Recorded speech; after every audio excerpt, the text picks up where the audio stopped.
always sunny down in Mexico.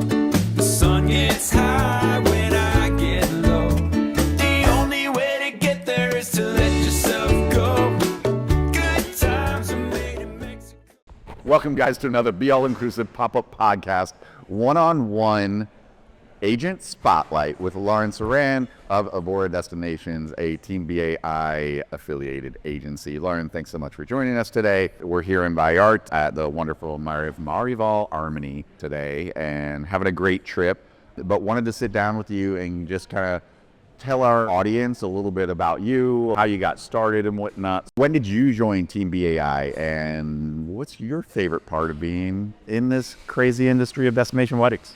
Well, so I think my favorite part, I'll start there, is just that it's always changing. There is never a day that is like another, and you're always learning something new. Just being out here in Puerto Vallarta, it's actually my first time coming out into this destination, and I've learned so much. Being able to experience the culture, experience the people, and it's so different from the Caribbean side of Mexico, and so I can't wait to come back. But I think that's my favorite part.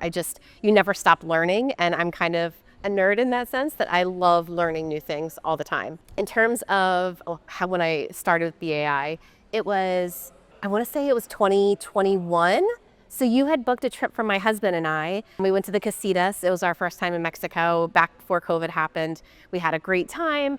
COVID happened, and then my husband and I were like, we're gonna do another trip. I was a government contractor in my previous life for about 15 years doing strategic communications, and I was feeling burned out in that industry. I saw that you posted something on Facebook, and I was like, hey, this is that guy that booked that trip for us. He's going to book another trip for us.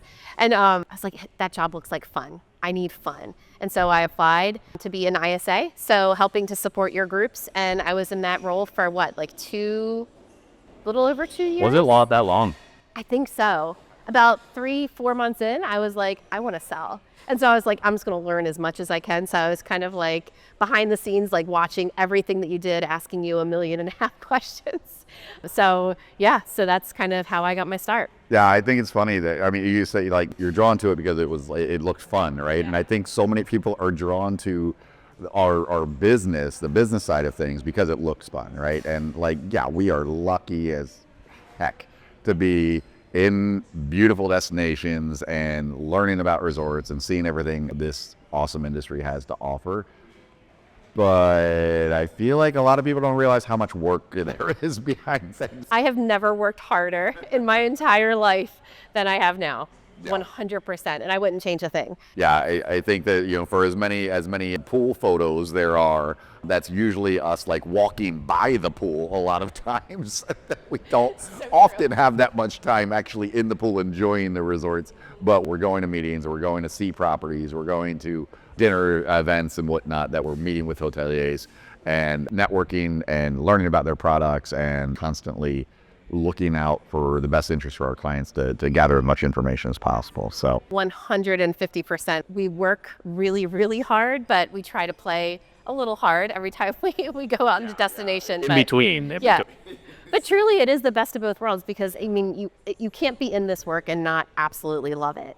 You've got to love the details. You've got to love the people, the industry. There's so much to do. There's so much to learn. And then you get to meet all of the wedding managers, the wedding teams. You get to meet the staff on the properties. And when you get to go back to those properties and see that staff again, build those relationships. And that's really what I think a lot of this industry comes down to, is building those relationships. Yeah, I think it's funny that we've been to so many resorts at this point, and it's at some point on our end where we get a little spoiled, right? Because it's like, well, you're at another 5-star all-inclusive resort, and we can be very critical.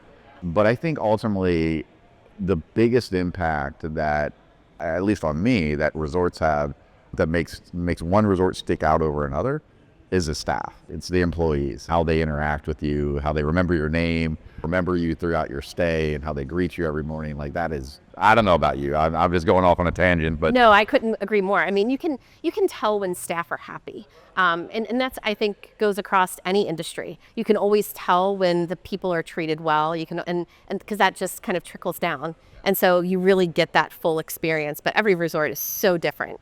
It's so different. Yeah, so I know you came into the industry with BAI. So you may not have a lot of experience with other agencies and whatnot, but even knowing that, what do you think makes Team BAI unique and compared to everybody else? Honestly, it's the people. Like we literally are like a family, and we all work together. We're all doing the same thing. We're all working with couples, and we're all supporting destination weddings. But at the end of the day, we 100% support each other, and I think that's the big difference. I mean, in sales, it can get really cutthroat, but we sincerely want each other to succeed, and that's kind of like what we really base everything on is supporting each other. So I think that's the difference maker. Yeah, I think people don't realize we work as a team, I mean, because it's like the real estate industry, right? So BAI is the brokerage, if you will, and then you have your team. We have 10 different agencies, all sub-branded, but they're all an affiliate of BAI, and I think people don't realize that we all work together every single day.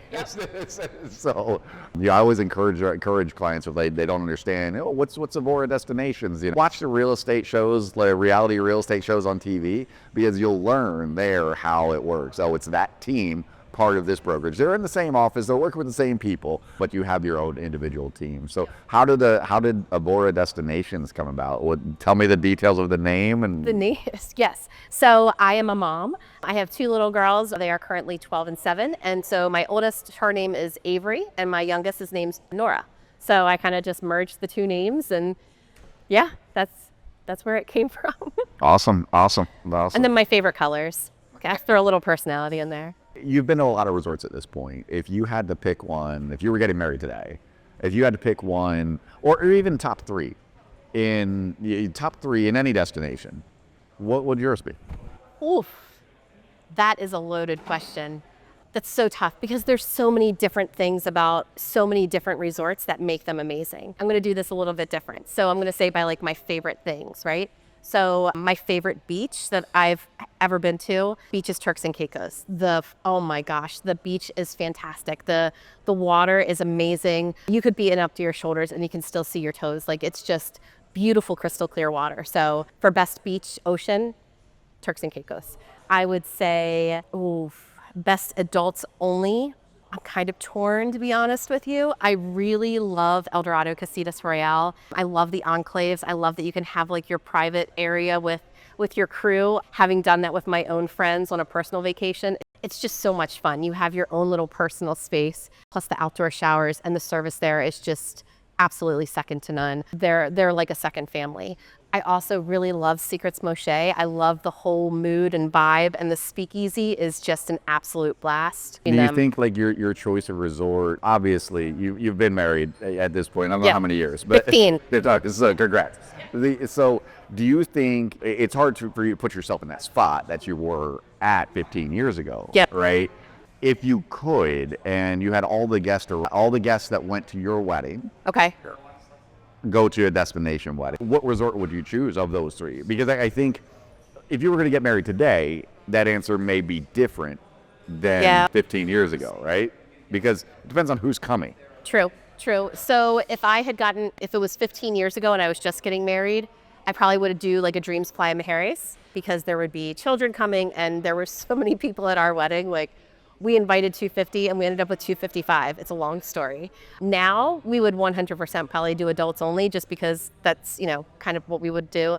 And I probably would choose the Casitas because of the enclaves. I love having that private enclave and having that experience, just to have your own dedicated area, your own dedicated swim up bar. It's just so much fun. Yeah, I always think like we did a vow renewal, right, at this point, because we've been almost married. Laurie and I've been almost married 20 years almost. It'll be 20 years this year. So yeah.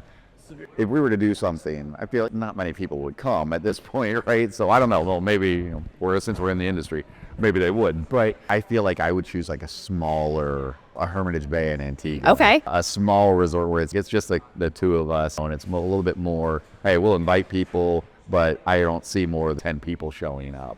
That, to me, that resort is a completely different resort than if 100 people show up to the wedding. True. Right? 100%. Absolutely. I would sincerely be torn between the Casitas and Moxché. I love the rooftop venue. I love the cenote area for even like just like a cocktail hour, private cenote areas. at Everybody Moxché. loves a freaking rooftop venue at Moxché. Like it's there's something about that You get venue. the best of both worlds. You have the sun's like with the sun over the ocean, and then you can go inside to the air conditioning. And so you really do get like you get the views, but you also get the AC.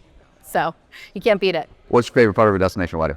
I think my favorite part is just seeing all of the people come together, like all of the people that they would get a chance to meet at your wedding, right? If you have a hometown wedding, but they're not getting the chance to really get to know each other and hang out on a different level. And so I think for destination weddings, that's like the most fun part, is just seeing all of these people come together to celebrate you and your love, but also being able to hang out and find different things in common with people that you just wouldn't have that bonding time with, because you're not having 4 hours to spend with a room full of potential strangers. You have like 3 days, potentially 4 days, 5 days. So I think that that's really the coolest part, is seeing everybody come together. Lauren, thank you so much for your time. This has been a quick BAI pop-up podcast, one-on-one with Lauren Cyran of Avora Destinations. Thank you. Be sure to check us out on social media everywhere at Be All Inclusive. We'll see you next time. It's always sunny down in Mexico. The sun gets high.